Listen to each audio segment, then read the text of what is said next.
Welcome to Verbal Pick Radio, where we give you a verbal image of life, and we are everyday people. Today's show, we want to get into the topic of prophesizing. We're getting into the topic of giving you a glance or a glare into the future. And what brought on this topic is a conversation I had with my son this past weekend. We were watching, I believe, with the Michigan and Notre Dame college football game, and he asked me, "What team are you rooting for?" I said, "I'm going for Michigan because they have a black quarterback." And he looked at me and he was like, "What does that mean?" And I'm like, "Well, what do you mean, what does that mean? Michigan has a black quarterback. I'm going for Michigan." Oh, it was Notre Dame or Michigan, one of the two. And he was like, most all the teams have black quarterbacks. But, and I got to thinking, when my son was 4 years old, Barack Obama became president. And that's the only president he's ever known. So in his reality, he only knows that a president can be black. In his life experience, he's never seen anything other than a black president. In his lifetime, all he's seen was black quarterbacks.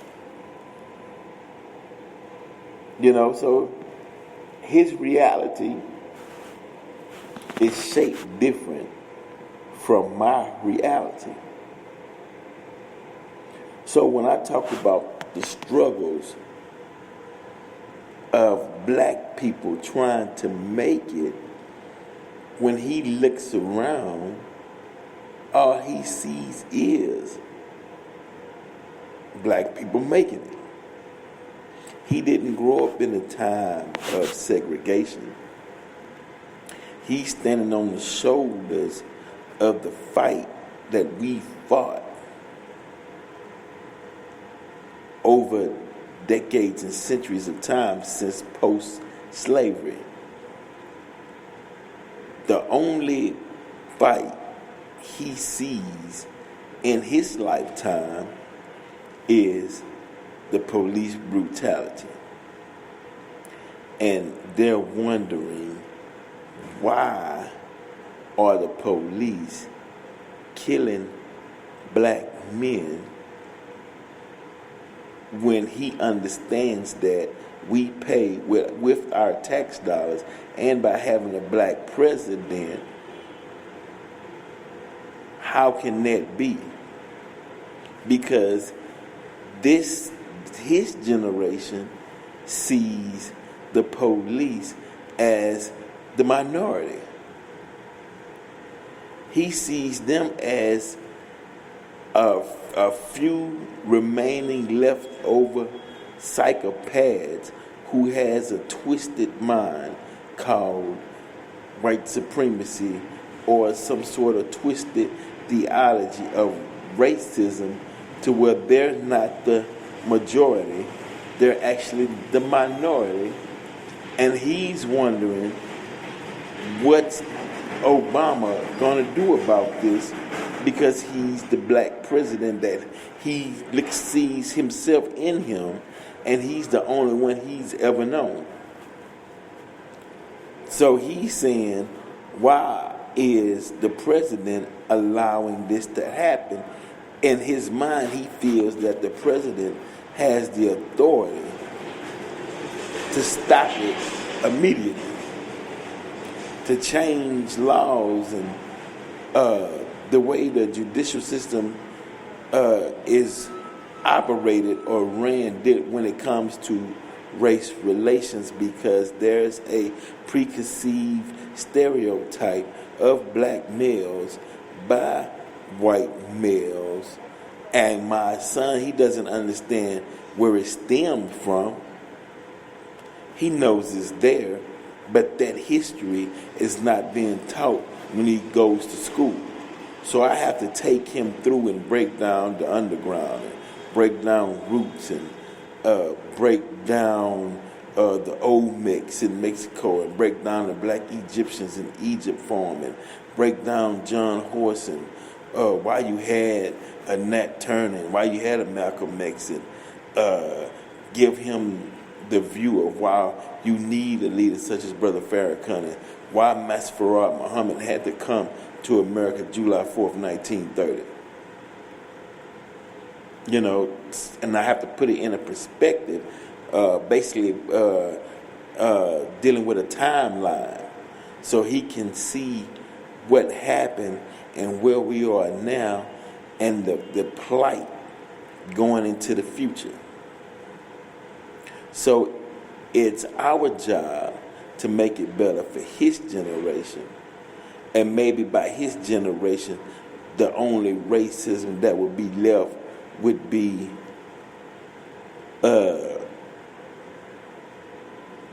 within that individual, where he harbors that hate within his heart, but it's not reciprocated publicly. It's kind of it lies dormant, or they may choose to. I just don't speak to black people. That's my way of expressing my racism. Because police brutality is a way of expressing racism behind the law and the badge. So in the future, once that is eradicated, the next step of racism might be displayed by disassociation with blacks. We might live in a neighborhood where blacks are, because blacks are the majority now, and the Hispanics, we're in every neighborhood, so there is no quote-unquote all-white neighborhood unless you're in, River Oaks and, $2.5 million homes and up. But under that 2.5, even the $1 million homes, you have blacks in the neighborhood now. Under that 2.5, you have blacks, but above the 2.5, it might be all white at this present time, but it's not really all white, because you have Indians, Pakistanis, Arab, Asians. So I don't think there is a neighborhood where it's just 100% all white like it was, let's say 20 years ago. So dealing with the future, I'd say that you will see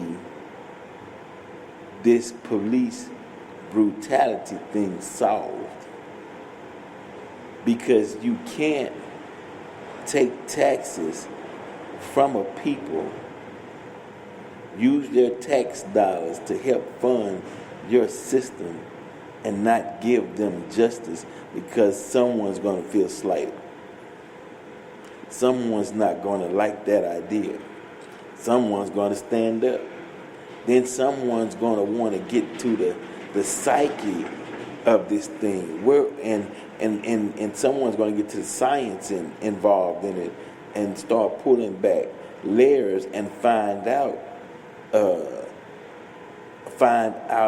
the essence of the police brutality. And when you start peeling back those layers, the reason behind it was an idiotic reason in the first place, so people will bag away and let you suffer or fall in your ignorance alone by yourself, with a warped notion of racism that has outstayed its welcome. And internally, it will eventually turn you back into a caveman with caveman ideas and a caveman mindset that didn't contribute anything in society, but took from the original creators of society, standing on that premise of racism. And I'm not talking about racism of loving your race, your kind, and your creed of who you are. I'm talking about the definition of racism that accumulated over time through acts of violence, injustice, greed, deceit, and murder under the name of racism, because you have two definitions. One definition of racism is explained as one who loves their race, and there's no problem of that. But we created a definition of racism, of lying, and that will stand because after it's been practiced for so many years, it becomes into law. So after you practice murder, lying, deceit, and using authority to stop someone's forward progress, then yes, that is racism. But have no fear, the future will be bright. The boy Cold Black, this is Verbal Peak Radio. We are